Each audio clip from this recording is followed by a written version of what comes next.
लोग अंतर्जातीय विवाह कर रहे हैं। पहले गोत्र, प्रवर और पिंड देखे जाते थे। बिल्कुल। व्यक्ति कहता था कि अगर लड़के का गोत्र है तो उस गोत्र से पत्नी का गोत्र नीचे होना चाहिए, उसकी आयु कम होनी चाहिए, उसकी शिक्षा कम होनी चाहिए, तमाम चीज़ें देखी जाती थी।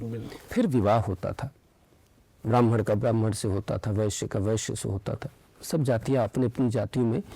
और आज जहाँ सरकार भी, आज आप देख ही रहे हैं, समानता का अधिकार और पता नहीं क्या क्या चीज़ें चल रही हैं। और कुछ समय से ये हो रहा है कि लोग किसी से भी विवाह किए ले रहे हैं बगैर जाने समझे। कुछ मुलाकातों में ही वो ये निर्णय ले लेते हैं कि हम विवाह कर लेते हैं, वो चाहे स्वयं कर लेते हैं, लव मैरिज उसको कहते हैं, या अरेंज मैरिज। और अब तो लिव इन का भी समय चल रहा है। कुछ लोग तो ऐसे भी हैं जो किसी को बताते ही नहीं और रह रहे होते हैं।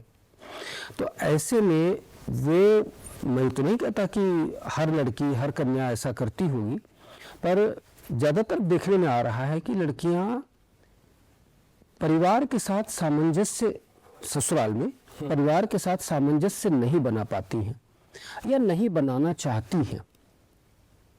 तो इसका उनको खामियाजा भी भुगतना पड़ता होगा। इसका कष्ट तो सबसे ज़्यादा उन्हीं को मिलता होगा। जहाँ परिवार नहीं है, जहाँ बुजुर्ग नहीं है, जहाँ कोई नहीं है, तो निश्चित रूप से पूरी गृहस्थी की उनको जिम्मेदारी भी उठानी पड़ेगी, किचन भी देखना पड़ेगा, बच्चे भी स्वयं देखने पड़ेगा, और अब तो लड़कियाँ जॉब भी करती हैं। तो ऐसी स्थिति में भी इतना कष्ट सहते हुए भी अगर वे अपने सास ससुर की कहें, माता पिता की कहें, इनकी भी उनकी सेवा शुश्रूषा नहीं कर पा रही, देखभाल या उनका रिस्पेक्ट नहीं कर पा रही हैं, तो इसका ज्योतिषीय क्या उपाय है और ऐसा क्यों होता है? एक तो गृहस्थ जीवन के मुख्य कारक दो ग्रह हैं। पहला है गुरु, दूसरा है शुक्र। गुरु परिवार और घर परिवार को लेकर कर चलता है, वो है गुरु। गुरु से ही पति पत्नी में कितना प्रेम है और कितना प्रेम नहीं रहेगा, इनमें कितनी अनबन रहे। शुक्र से उनके सुख को देखा जाता है, और गुरु और शुक्र की प्रधानता रहती है घर परिवार के अंदर। दूसरा जो अब माता पिता, इनका एक स्थल अलग है। एक का स्थान है चतुर्थ, एक का स्थान है दसम, जन्म पत्रिका के अनुरूप। तो अब बेटा पिता के लिए कितना, पिता का सुख कितना और पिता को कितना सुख देगा, वो दसम स्थल से पता चलेगा। माता को कितना सुख देगा और माता का सुख उसके जीवन में कितना रहेगा, वो चतुर्थ स्थान से पता चलेगा। जब व्यक्ति के जीवन में अगर दसम स्थान में और सूर्य अगर खराब रहेगा, तो वो अपने या तो पिता से उसकी अनबन रहेगी या पिता को सुख नहीं देगा। इधर चतुर्थ स्तर अगर माता का सुख को देखा जाए तो माता का प्रतीक है चतुर्थ भाव के साथ साथ चंद्रमा। अगर चंद्रमा जन्म पत्रिका में पीड़ित है और चतुर्थ भाव पीड़ित है, तो माता को सुख, या तो माता का सुख नहीं होगा या माता को सुख वो नहीं देगा। अब इनका मूल, अब ये दोनों सूर्य और चंद्र, दसम भाव और चतुर्थ भाव। अब चतुर्थ भाव दसम भाव का कौन स्वामी बना है, वो किस स्थिति में है, ये हमें देखना पड़ेगा। दूसरा, सूर्य और चंद्रमा की उस पत्रिका में क्या स्थिति है, ये देखना पड़ेगा।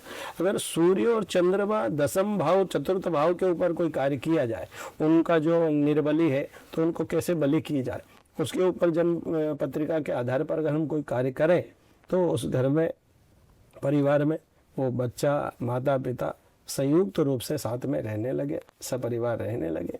ये पत्रिका के हिसाब से ये कार्य उसमें प्रधान रहे। बिल्कुल महाराज जी। तो दर्शकों, आप सुन रहे हैं ये गूढ़ बातें। ये सिर्फ आप इसको ज्योतिष तक सीमित नहीं रख सकते, ये जीवन जीने की कला भी है। ज्योतिष जीवन जीने की कला बताता है, श्रेष्ठ मानव जीवन की परिकल्पना को साकार करता है और आपको भगवान की भक्ति की ओर मोड़ देता है। आपका जीवन तो सुखमय होता ही है, आपका परिवार भी आपसे प्रसन्न रहता है, आपसे सुखी रहता है और आप भी परिवार से सुखी रहते हैं। महाराज जी के कहने का तात्पर्य जो मैंने समझा वो यही है कि अगर आप अपने माता पिता का सम्मान करते हैं, माता पिता को आदर करते हैं, तो निश्चित रूप से आपको भी आदर मिलेगा। और अगर आप अपने माता पिता का आदर नहीं करते तो ये मान करके चलिए कि अब आगे के जीवन में आपका कोई सम्मान नहीं, आपका कोई आदर नहीं, आपको कोई पूछने वाला नहीं। अब जो भी आपसे जुड़ेंगे वो सिर्फ अपना स्वार्थ सिद्ध करेंगे, आपका उपयोग करेंगे, आपसे गलत काम भी कराएंगे। कभी कभी लोगों को पता नहीं चलता है, बहुत देर हो जाती है समझने में, और जब पता चलता है तो तब तक बहुत कुछ बिगड़ चुका होता है। इसलिए बेटे हों या बहू, महाराज जी का यही आदेश है, महाराज जी का यही परामर्श है कि अगर आप ज्योतिष को मानते हैं, अगर आप भगवान को मानते हैं, तो परिवार के हर सदस्य का सम्मान करना सीखें, उनके सुख दुख के सहभागी बने। सिर्फ अपना स्वार्थ न देखें, सिर्फ अपना भोजन न देखें, सिर्फ अपना ही कपड़ा न देखें, सिर्फ अपना ही कमरा न देखें। ये बात आपको जाननी पड़ेगी, समझनी पड़ेगी। जब आप दूसरे के दुख में सम्मिलित होंगे तो फिर और लोग आपके दुख में भी हाथ बटाने के लिए आपके साथ आगे आ जाएंगे।